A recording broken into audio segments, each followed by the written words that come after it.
بعجالة متابعينا الكرام، أهلا وسهلا بكم. راح نتكلم لكم على الأكبر وأضخم مشروع قطري جزائري يدخلكم أكثر من 500 مليون دولار مع موردين واستثماريين جزائريين وعالميين.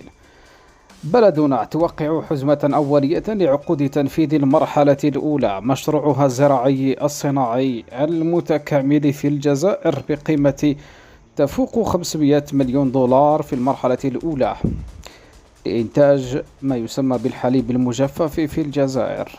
العقود تعقد طبعا جزءا من الحزمة الأساسية المخصصة لإنجاز المرحلة الأولى من المشروع، والتي تمثل الانطلاقة الفعلية لهذا الاستثمار الاستراتيجي.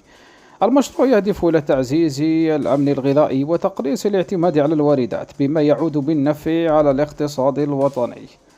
أول استثمار جزائري قطري. الحمد لله طبعا على هذه النعمة. احنا جزائريين دائما نقول الحمد لله على هذه النعمة، والحمد لله على أننا جزائريون.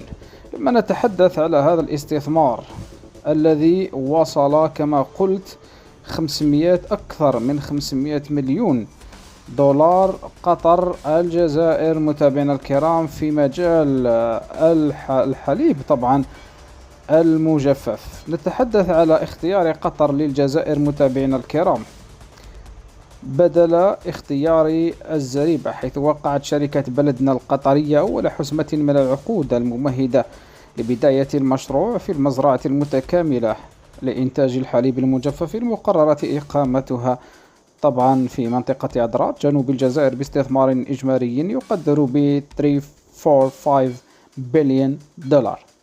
وتمثل هذه الشركة القطرية خطوة الجزائرية طبعا خطوة جديدة في مسار التعاون بين الجزائر وقطر، خطوة جديدة طبعا من أجل تحقيق أحد أبرز أهداف الجزائر في مجال تعزيز الأمن الغذائي الوطني على نحو مستدام، من خلال إنشاء نظام حديث متكامل لإنتاج الحليب يعتمد على أحدث التقنيات بالتعاون الوثيق بين الفاعلين المحليين والدوليين.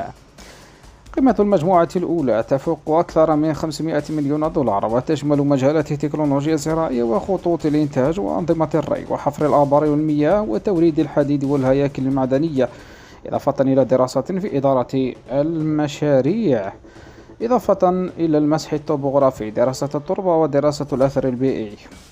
قائمة الموردين: شركة كبرى في قطاعاتها مثل شركة GOE الألمانية الرائدة في تصنيع وتوريد خطوط إنتاج الحليب وتجهيزات الحليب الآلي، وشركة فولمونت الأمريكية المتخصصة في تصميم وتنفيذ شبكات الري، والتي تستهدف ترشيد استهلاك المياه عبر طبعا شركة أورباكون للمقاولات الرائدة عالميا، وشركة AA للاستثمارات الهندسية، إلى جانب شركة مجموعة كبرى من الشركات الجزائرية في مجالات المقاولات وحفر الآبار. الجزائر تنتصر، والجزائر تحقق إنجازات على مستوى عالمي، والسنغول يتكحل ويتألم.